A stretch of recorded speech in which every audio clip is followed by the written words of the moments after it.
Hi, happy Friday.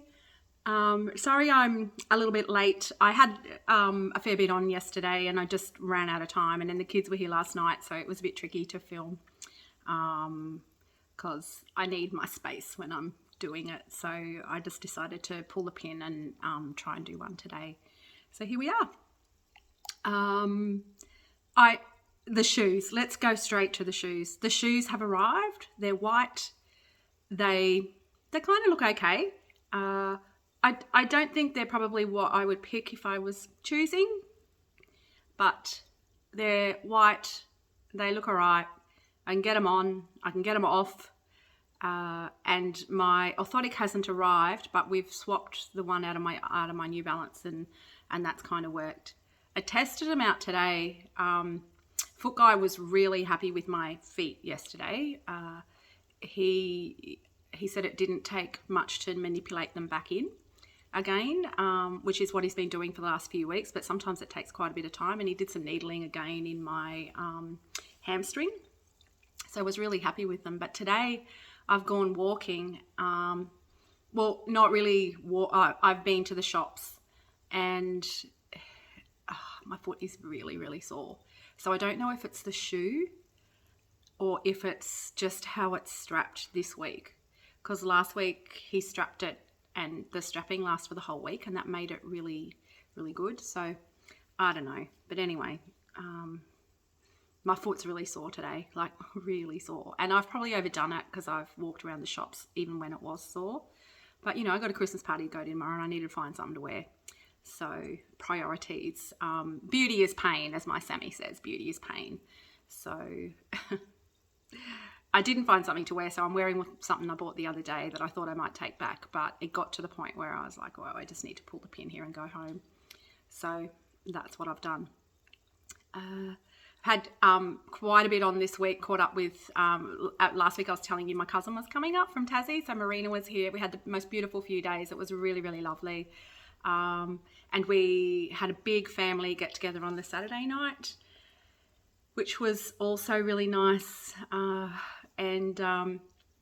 Yeah, that was really nice. My sister Lisa was down from Bundaberg and her partner, and they stayed with me. So it was just really good to see everybody and have everyone together, which doesn't happen very often. It's hard to kind of round everybody up. So that was really great. And this week I've had a few catch up as well. This morning I caught up with Louisa from work, who used to work at my work, and she was staying down the coast. So we went to Bam Bam, any excuse to go to Bam Bam. And we had pastries this morning, had almond croissant, which was amazing. This week I thought I might talk about my bucket list, because everybody asks me, oh, what's on your bucket list? What's on your bucket list?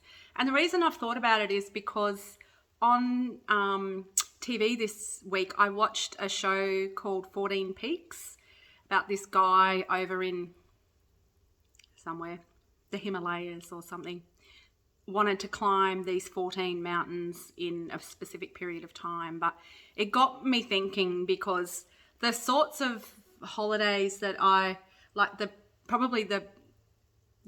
haven't had many holidays, because like bringing up kids and stuff like that. I think we had one trip to Thailand, and then a few years ago I went to New Zealand with my partner at the time, and we just had the most amazing time because it was an active holiday. So we got flown up to the glaciers and then walked through the glaciers of Franz Josef in New Zealand. It was just amazing. We hired mountain bikes and got taken up this big mountain. I'd never done mountain bike riding before, and I fell off 4 times during this. Don't know how I didn't kill myself. I was black and blue by the end of it, but honest to God, it was just the most fun thing, and the thing that I still talk about now. So hired mountain bikes and rode down the mountain. Then you got on a chairlift thing, and that takes you back up again, so you don't have to ride uphill, just downhill, but it's quite swervy, and there's different level of courses, and we just went on the easy one, but it was a lot of fun. So that's the sort of stuff that I love to do. And when I was watching this movie, I was thinking, you know, that would have been something. Of course, obviously not going to climb the 14 peaks in however many days they did it, but like that sort of stuff is the stuff that I love. I also like Kokoda, that kind of thing was something that I had always thought I would like to do.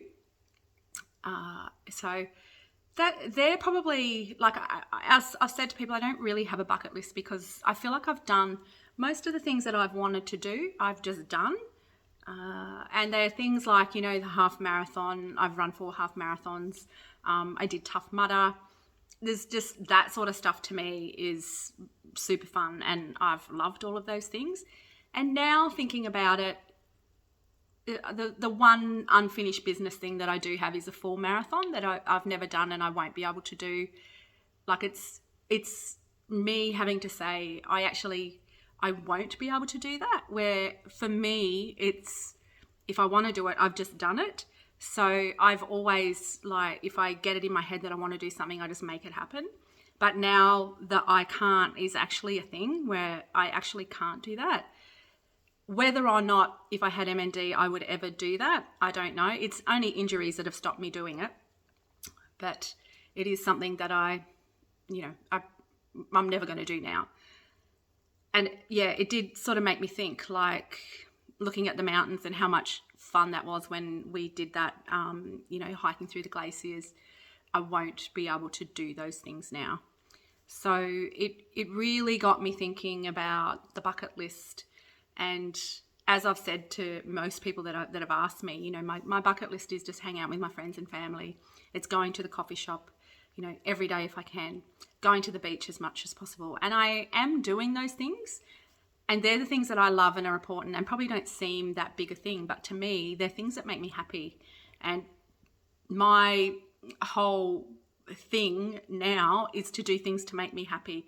That's why I finished work early, because I definitely did not want to be one of those people that worked up until they died and then regret it, or until they couldn't and regret it. Because my dad pretty much worked up until he was diagnosed with a brain tumour, and then he died 3 months later, and never really got to enjoy retirement. Like, he never retired. He probably never would have retired, Dad, because he was a workaholic. But I was honestly a bit like that too. So I just decided that was something that I wasn't going to do. So my bucket list is little things, like ticking off the coffee shops, ticking off going to the beach when I can. I'm a bit scared to get in the waves because I actually am not sure I'll be able to do that. But I have been to the beach and just sat on the beach or walked through the water, that kind of stuff. And I'm hoping that my foot gets a bit better so that I'll be able to do that a bit more often, because I wasn't able to do that when Marina came up to see me, my cousin, which was unfortunate because that's something that we did want to do, but my foot was just not up to it.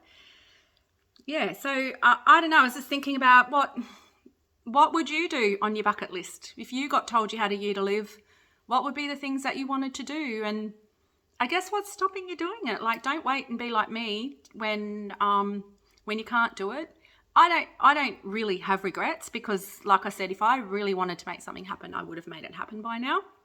But I don't know, just going through my head the things that I won't be able to do now. And yeah, I don't know. It's not that big of a thing, but it sort of goes against my grain saying I can't do that and really not being able to do it. So put down below. I love the interaction that I get on these, and so write down below what it is that you would do on your bucket list, or that you want to do, that you've always wanted to do. I'd be really curious to see what people's are. Ebony and I had always kind of talked about doing one of those treks, Cinque Terre. I know, I sound very uneducated, don't I? Ebony would be able to say it with the accent and everything, but she'd always wanted to do that with me. So that, you know, it's another thing. But to me, that would be my ideal holiday, doing something like that, the trekking over a number of days. Yeah, it just sounds amazing. So, yeah, I'd love to hear what your bucket list items would be. And, you know, maybe you can do something to start making it happen. Like, now the borders are opening up. Who knows? You know, travel could actually be an option. So let me know.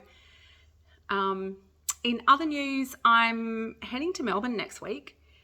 Down my nephew, not my nephew. Oh my God, what am I talking about?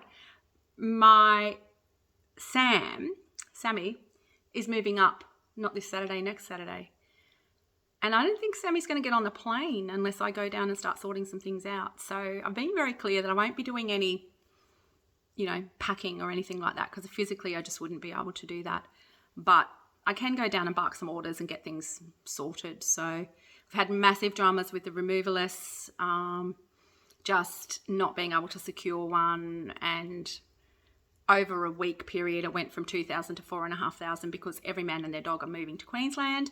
So we've decided to put Sammy's stuff into storage for a month or two and just get her up here and then worry about... Basically, we're shifting the problem for a month or two, because it'll still be a problem in a month or two, but it's what needs to happen for now, because it's all we can do. We're kind of stuck. We're not going to pay $4,500 to move probably less than $2,000 worth of stuff.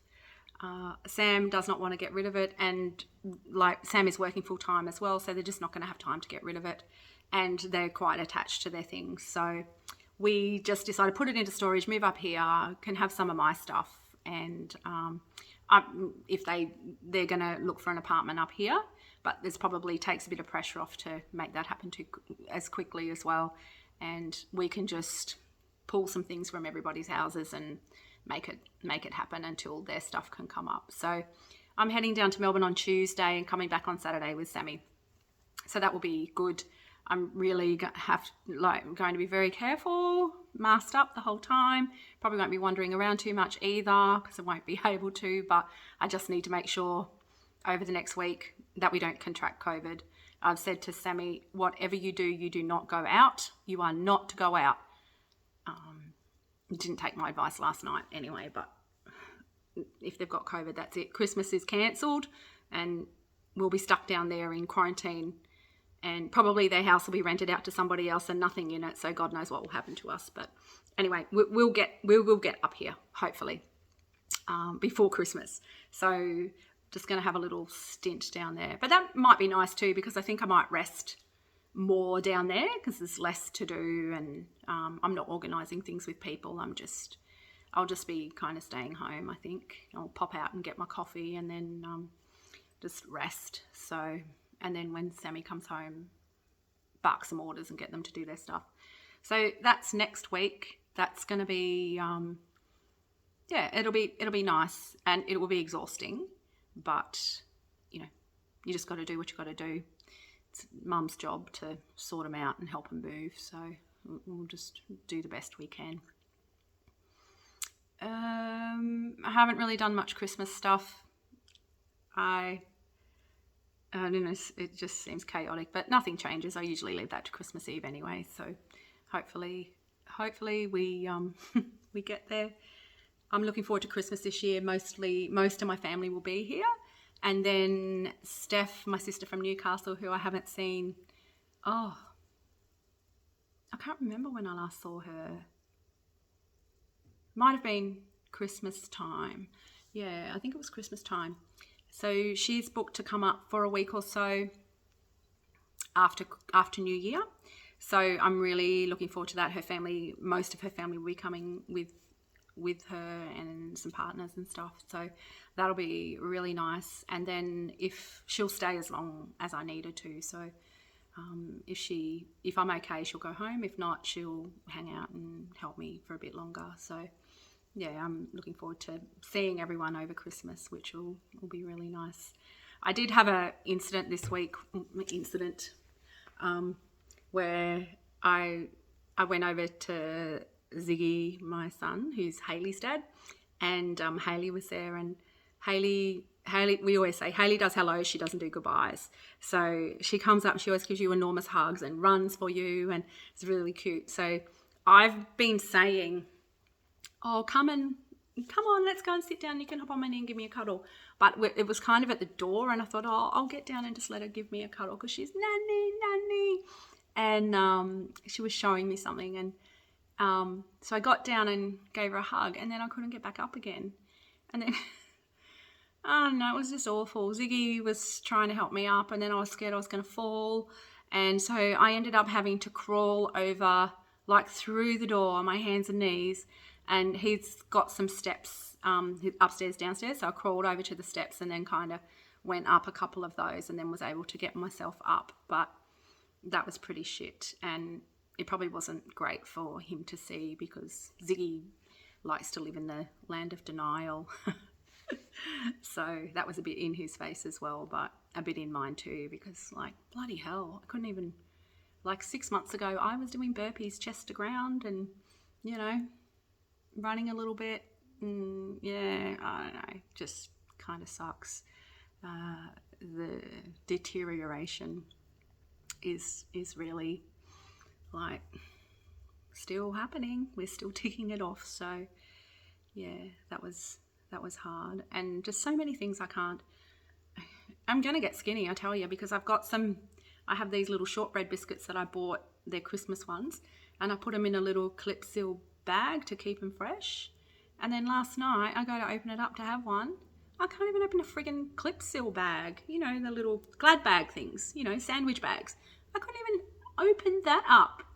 And I'm trying with my teeth, but even with my teeth and my hand, like, it's just not strong enough to do that. So I don't know, just wonder sometimes about how much longer I've got where I will be able to do anything. And yeah, a little bit worried about drive. Like, I can still drive, but I'm just like, you know, I'm probably not going to be able to do that for much longer either, which is going to be pretty hard. But we'll just worry about that when the time comes. So yeah, we'll see what happens. I tend to let people drive me rather than me. Like, if I'm going with somebody or meeting somebody and they're coming past, I'll go with them rather than me drive. If Ebony's around, I'll let her drive, or even just to go to the pub, like, which is next door. She's had to come and pick me up and take me because I'm not able to walk that far, which is like, I don't know, it's like 150 meters or something, but I can't walk that far. Well, in my sitting down shoes, I can't walk that far. I could definitely do it in my New Balance 880s, but if you're going to the pub, you're not, you know, the standards.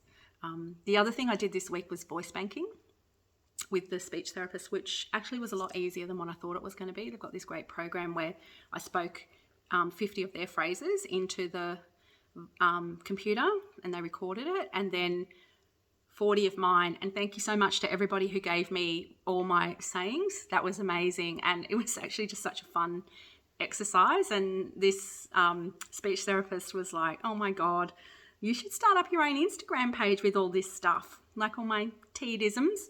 But yeah, wish I had thought of that. But anyway, we got them all in there. The life is a delicate balance of the right medication. I'm rich, I'm skinny. What did you buy? My coffee order. It's all in there. So that was fun. But she had also noticed some deterioration in me from the last time that she saw me, which was about a month ago. So she gave me a few tips and stuff to keep me going for the next little bit. She's going away over Christmas, but yeah, so hopefully, but she could notice like my voice was croaky, but also like how bad my neck drop had gotten. She talked about a collar, and remember we talked about a collar too. And I was saying to her, there's really a fine line between comfort and, you know, maintaining some dignity. I feel like your dignity just gets slowly, or probably not so slowly, stripped away with this MND, because even today, like walking around the shops and I was hoppling, like I felt like I was 100 years old and I was like really limping, and I'm thinking, oh my God, what do I look like to people? Like normally I'm that person that's in there, get it done, get it out, you know, but I was just so slow and people were like passing me, but you know, it is what it is. Anyway, I'm gonna go now. Have a lovely weekend. I got a few things on the weekend. I've got my gym Christmas party on Saturday, which is going to be fun. Ebony's got us booked in to get our hair done. I've got the fake tan going on. I'm way much darker than what I thought I would be, but you know, I'm sure by tomorrow it'll be fine. And on Sunday I've got my work Christmas party. So that's barefoot bowls. Well, I won't be doing any bowling, obviously, because I won't be able to lift the bowl, but I can sure sit and talk, and I'm pretty good at that. So I will have plenty of time to sit and talk and catch up with everybody. So looking forward to that too. I hope you all have a great weekend. Cheers, everyone, and we'll talk next week. Oh, next week, there may be a special guest because I'm going to be in Melbourne and Sammy's in Melbourne. So stay tuned. See you. Bye.